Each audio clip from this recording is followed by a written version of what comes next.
On a tous déjà désobéi, puis ça fait du bien. Ce bien-être-là vient du fait qu'à un moment donné, on sort de l'engourdissement du troupeau en exprimant ce qu'on est vraiment, nos convictions profondes. Par contre, il y en a qui ont vraiment le gène de la brebis. Ils persistent à bêler quand tout le gros bon sens nous dit de rugir. Il y a des gens qui sont, de par leur personnalité, plus moralistes que d'autres. Je pense par exemple à des gens qui sont aux prises avec une structure de personnalité obsessive, compulsive. Eh bien, au départ, ces gens-là ont une motivation intérieure pour l'observance des règles. Ils sont même plus respectueux des lois tout court. C'est-à-dire, ils sont toujours à cheval sur les principes. Ce sont des gens qui facilement sont en train de dire aux autres aussi « Hey, il ne faut pas faire ça » ou « Il ne faut pas faire ceci » ou « Ça, c'est mal », etc. Oui, il y a une structure de personnalité qui rend les gens beaucoup plus observants des règles que d'autres structures de personnalité.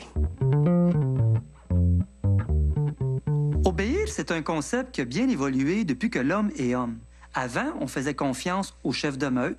Ensuite, on faisait confiance aux figures d'autorité, aux prêtres, aux médecins, à l'armée, aux policiers, à tout ce qui avait des uniformes.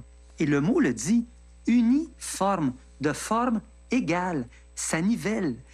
Mais c'est-tu parce qu'il n'y a plus d'uniforme qu'il n'y a plus d'obéissance à l'autorité? Voyez-vous, l'autorité et l'autoritarisme, comme on le disait d'une façon péjorative, a beaucoup évolué depuis des décennies. Avant, effectivement, les gens, que ce soit à l'Église ou dans les États, ils respectaient l'autorité parce que c'était l'autorité. Eh bien, il y a eu un mouvement beaucoup plus relationnel dans nos sociétés qui fait que les gens vont trouver une autorité crédible si cette autorité fait partie d'un lien. Le père ne dira plus « tu feras ci parce que je te le dis », mais il va se placer dans une relation aimante avec son enfant et qui crée donc un contexte dans lequel l'enfant va tout naturellement dire « oui, ça a du bon sens ce que mon père m'oblige de faire ». Lorsqu'on désobéit à l'autorité, on prévoit toujours une conséquence punitive possible. Et que ça demande un courage que, primo, tout le monde n'a pas, et qui doit être justifié par une situation sociale qui est devenue vraiment intolérable puis qui a dépassé un point de rupture. Yes, c'est bon, André, lâche pas. Let's go! Obéir aux ordres, c'est important dans le fond. Let's go! Force! Let's go!